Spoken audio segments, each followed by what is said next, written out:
Hey guys, it's Luke on Sean's channel. Today I'm really excited to show off my new and improved Virtual World deck. I'm really happy because I'm really enjoying Crimson Dragon as just a card overall. He's just really funny and he's good to get out some like really good monsters and really good floodgates.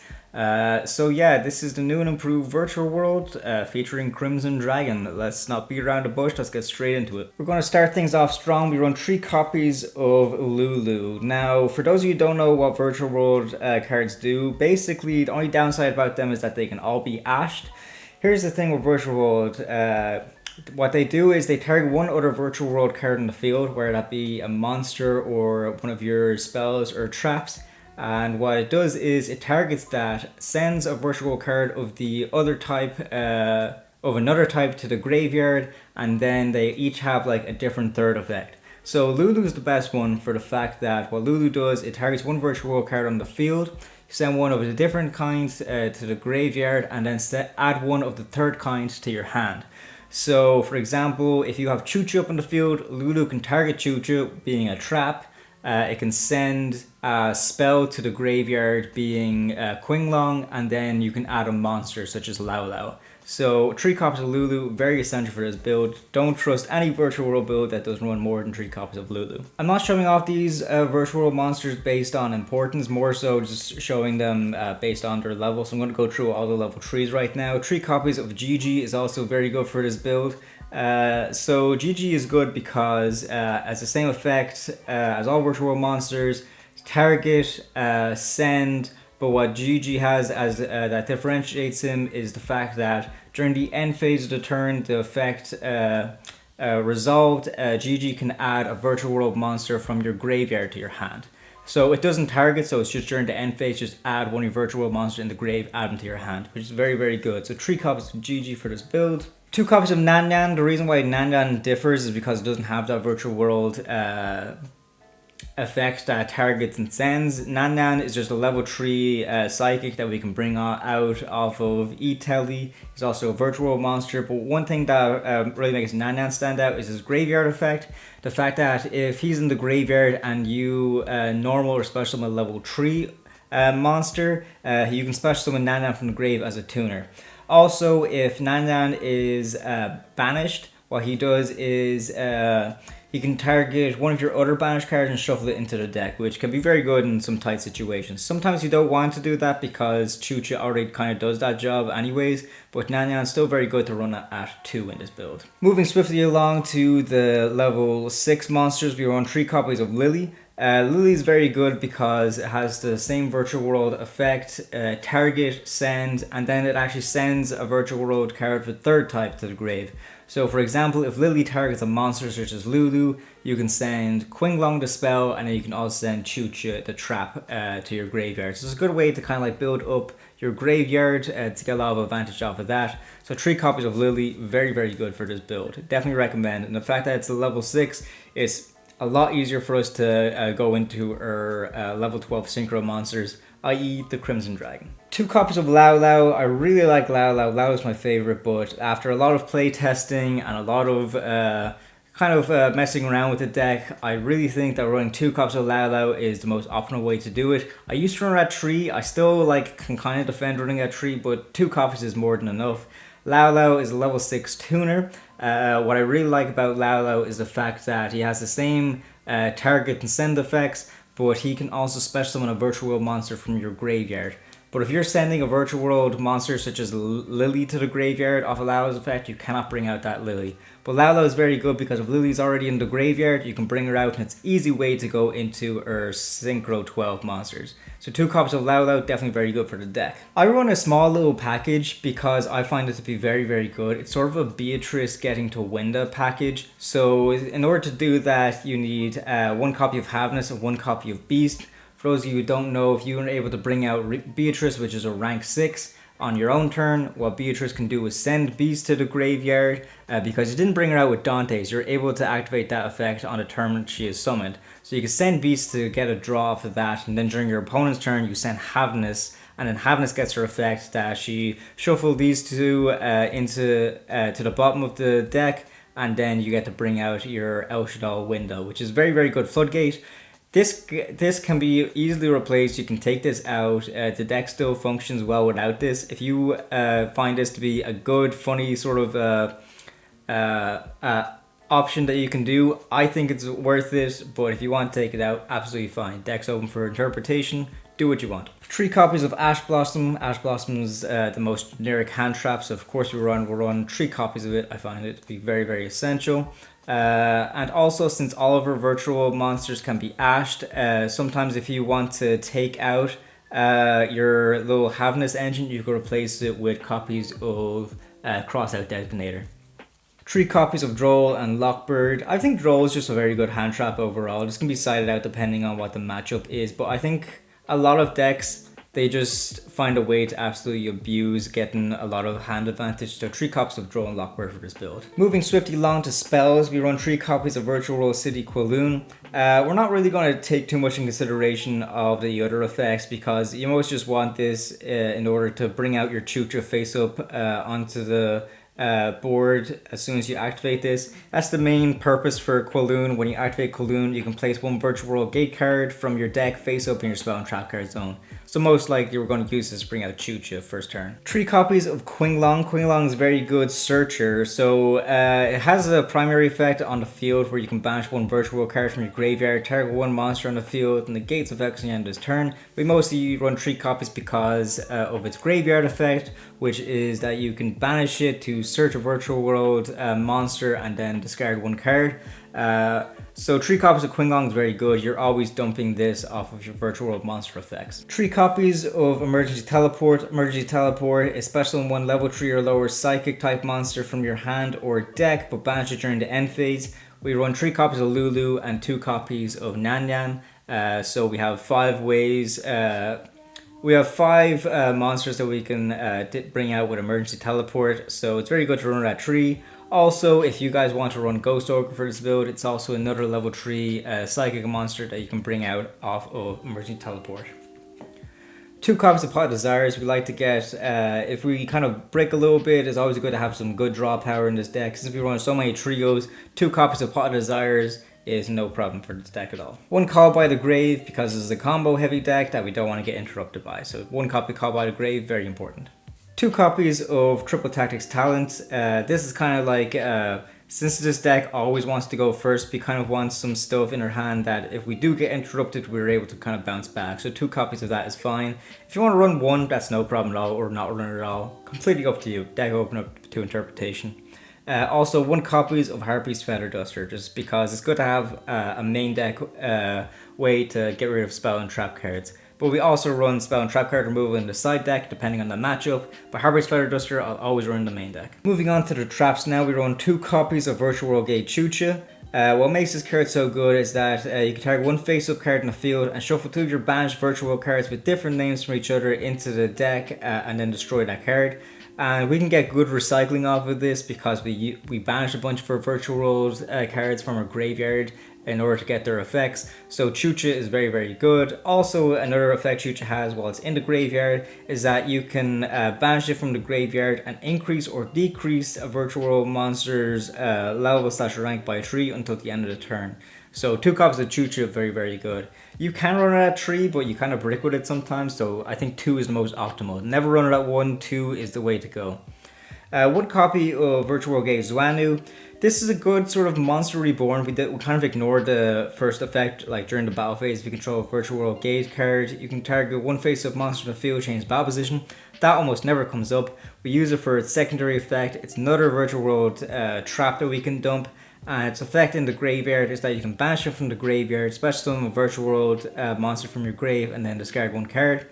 That effect comes up more than the first effect with on the field, so 1 copy of Xuanwu is very, very good. Finally, rounding off the deck, 3 copies of Infinite Impermanence is just a very, very good hand trap and good trap that you can set. I find Imperm to be probably one of the most versatile. It's up there with Ash Blossom in the sense that it's just a great staple, so I definitely run 3 copies of it in the build. Moving swiftly along, we're just going straight into the extra deck now. Now, of course, if you want to run Winda, that's no problem. Just run it if you're running that little lock that I told you about. That's just 1 copy for the deck. Could be very, very good floodgate to set up. Winda always comes in clutch for me, so I definitely think one copy of Winda is very, very good. But if you don't want to run that package, no problem, you don't need to run Winda. Now the Crimson Dragon, let's go. So the Crimson Dragon, for those who don't know, is a crazy card that was just released in Duelist Nexus. I'll read out what he does exactly for those of you who don't know, but he's very, very good because he's able to bring out some crazy monsters. So he has a quick effect that you can target one level 7 or higher synchro monster on the field, except himself. Return this card to the extra deck, and if you do, special summon one dragon synchro monster from your extra deck with the same level as the targeted monster. It is treated as a synchro summon. So with Crimson Dragon, what we can do, since he's a generic synchro 12, he's very, very good for bringing out other synchro 12 monsters. Of course, you can't target himself, so one of the staples that we have in this deck for Virtual World is Final Sigma. Now, Final Sigma is so easy to bring out with this deck. He's just a generic Synchro 12 monster. But the good thing about Crimson Dragon is that you don't need to target a Dragon Synchro monster. You can actually target Final Sigma to get the Crimson Dragon's effect. So say you have Final Sigma on the field and then you want to bring out another guy using Crimson Dragon. Crimson Dragon can target Final Sigma, shuffle Crimson Dragon into the deck, and then you can bring out any of these two monsters, which I find to be absolutely crazy. First one being Red Hot Dragon Archfiend King Calamity. For those of you who don't know what this card does, I'm telling you now, it's probably going to be banned, so this is the time to be playing it. Hot Red Dragon Archfiend King Calamity is when this card is synchro summoned, you can activate this effect. For the rest of the turn, your opponent cannot activate cards, which is just a great way to shut down your opponent. Because Crimson Dragon's a quick effect, you can do this during your opponent's draw phase. Crimson Dragon, target Sigma, shuffle Crimson Dragon in, bring out Hot Red Dragon Archfiend, your opponent cannot play the game. It is just a crazy floodgate that is not going to be staying around for long.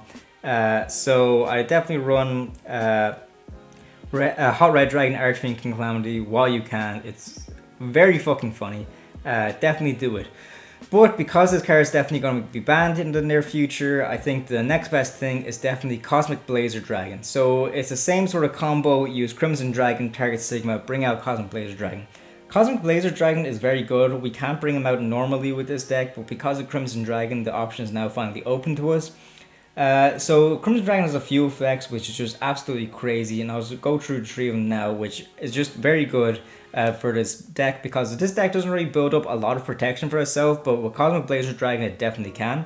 So one of its effect is when your opponent activates a card or effect, negate the activation if you do destroy that card. Also has another effect, when your opponent would summon a monster, you can negate the summon if you destroy the monster. Or when an opponent's monster declares an attack, you can negate that attack and then end the battle phase. So each time Cosmic Blazar Dragon activates that effect, it banishes itself, and then it brings itself right back. So it's a good way to kind of interrupt your opponent, kind of protect yourselves.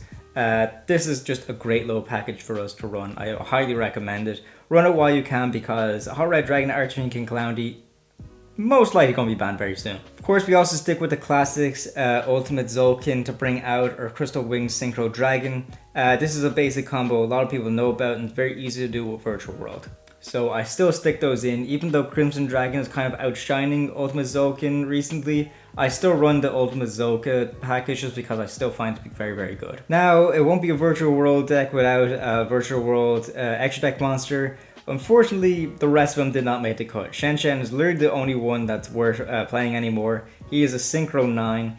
Any card sent from the field to the graveyard is banished instead. And also, Shenshen has a good sort of recursion effect that if he's in the graveyard, you can banish two other monsters from your graveyard with different original types and attributes from each other, and special summon him from the graveyard. Shenshen is just a great little floodgate if your opponent really heavily relies on the graveyard. And also he kind of benefits us because when cards are sent from our field to the graveyard, from our field to be banished, we can recycle them off a Chuche. So Shenshen is very, very good. Always run him at least one in this build. Finishing off the synchros with the level 6 synchro monsters, we have Stardust Charge Warrior and Coral Dragon. So Stardust Charge Warrior is just a good way that if we bring him out, we get to draw one card. He also has an effect that he can attack all special summon monsters your opponent controls once each, which I find to be very, very good. But Coral Dragon also comes in clutch because this is actually a Synchro Tuner monster, which can be very good because we want to kind of like Synchro up to our Synchro 12 monsters. So having a level 6 tuner in the extra deck is very, very good. And also, this kind of has the reverse effect of Star's Charge Warrior. Although Charge draws when he's brought out, Coral Dragon lets you draw if it's sent to the graveyard. So definitely very, very good to run one of each of these cards in the deck. Now, we run two rank 3 monsters in this build. Number 75, Boozling Gossip Shadow, is very good. It's a 2600 defense guy. And his effect is a quick effect that once per turn when your opponent's monster activates this effect, you can attach 2 materials from this card, and then the effect turns into both players draw 1 card. This can be very good, although it did bite me in the ass a few times because my opponent just top decks great shit. I still think number 75 is very, very good. I definitely recommend running it. And Totem Bird I find to be very good because it's just a nice little spell / trap negate. Of course, you need to bring out 2 level 3 wind monsters, so it can be a bit kind of iffy bringing it out. You can't use Ash as a material to go into Totem Bird. But our level 3s in this build, most of them are wind. Only Jiji is the only one that isn't. So Totem Bird is still very good to run at 1. I will also say, when King Calamity eventually gets banned, what I will be replacing it with is another rank 3, which will be Wind Up Zen Mains. Zen Mains is a very, very good card. I think that this is going to be my replacement for this. And Zen Mains is just great because we don't have a monster that we can kind of sit on if we brick. Zen Mains is kind of one of these monsters that kind of reminds you of Babushka. Is if we can only bring out Zen Mains, we can feel pretty confident that we might be able to survive a turn. So 1 copy of Zen Mains can be very good when you're bringing when King Calamity is finally banned. I don't run it right now because we're very tight for space. But there's a few cards in this build that you don't want to run. Even if you don't want to run the Winda package, Zen Mains might be the one to replace it with. For those of you who don't know what Zen Mains does, is if this face card in the field will be destroyed, you can attach 1 material from this card instead. And also, once per turn during the end phase, if this effect was used this turn, target 1 card in the field and destroy it. So Wind Up Zen Mains will be very, very good. I'm definitely bringing it in when King Calamity is banned. So Zen Mains, definitely a way to go. Beatrice, of course, is very good, not only for bringing out her window lock, but also the fact that it could just dump any card, which with Virtual World, you want to be dumping all of your cards to the graveyard anyways, so the fact that we can just dump any card we want from our deck to the grave is very, very good. Beatrice at 1. Even if you're not running the window package, 1 copy of Beatrice, definitely essential. 1 copy of number 39, Utopia Beyond. His secondary effect is completely irrelevant, but the first effect is if this card is Xyz summoned, the attack of all monsters your opponent current control becomes 0. So it's a good way to kind of get rid of the attack of like your opponent's big monsters. Since it's non-targeting as well, number 39 Utopia Beyond, very, very good for this build. And of course, what would any deck that runs Xyz would be without Zeus? Zeus is just fucking crazy. I don't think I even need to say anymore. Zeus can be overlaid for any Xyz monster that attack this turn. His effect is that he can detach 2 materials and completely wipe the board. 3000 attack and defense, you can't go around running him at 1 in the build. Also the fact that he's going to be very easy to get when that other set comes out. It's kind of like a structure deck that's coming out which has Zeus as a guarantee. So people are going to have no problem getting him in the future. He won't be as pricey as he is right now. Finally, rounding things off with a side deck, I run 3 copies of Nibiru because we can be facing a lot of combo heavy decks, and Nibiru is good to kind of come in clutch when stuff like that happens. We like to go first as much as we can, but it's always very essential to run going second cards if we're going into game 2. So 3 copies of Lava Golem I find to be very, very good, just to get rid of your opponent's problematic monsters. Also, if we're going second, we also run 3 copies of Dark Ruler No More, so we can't get interrupted and we can kind of break your opponent's boards even more. And also, speaking of board breaking, 3 copies of Evenly Matched in the side is very, very good. It goes hand in hand with Dark Ruler No More as well. So that's pretty much most of our side. We also run 3 copies of Cosmic Cyclone for against those back row heavy decks. That's pretty much the side deck. So that about does it for the Virtual World build featuring Crimson Dragon. I find this deck to be so much fun. I'm always really happy playing Virtual World. It's a lot of fun. I haven't had a chance to bring Crimson Dragon package with me to locals yet. Hopefully I get to do that before King Calamity gets banned because it's going to be very, very funny. This is pretty much the deck. This is how I like to play it. I really enjoyed playing it with these ratios. I highly recommend you do it too. If you have any suggestions, please let me know, or any ways you want to tweak the deck. Feel free to tell us in the comments. We love hearing from you. Please like and subscribe. Don't forget to share the video as well, and let me know what you think. We have plenty of more content on the way and plenty more content already on the channel, so please be sure to check all that out too. Thanks for watching. Goodbye.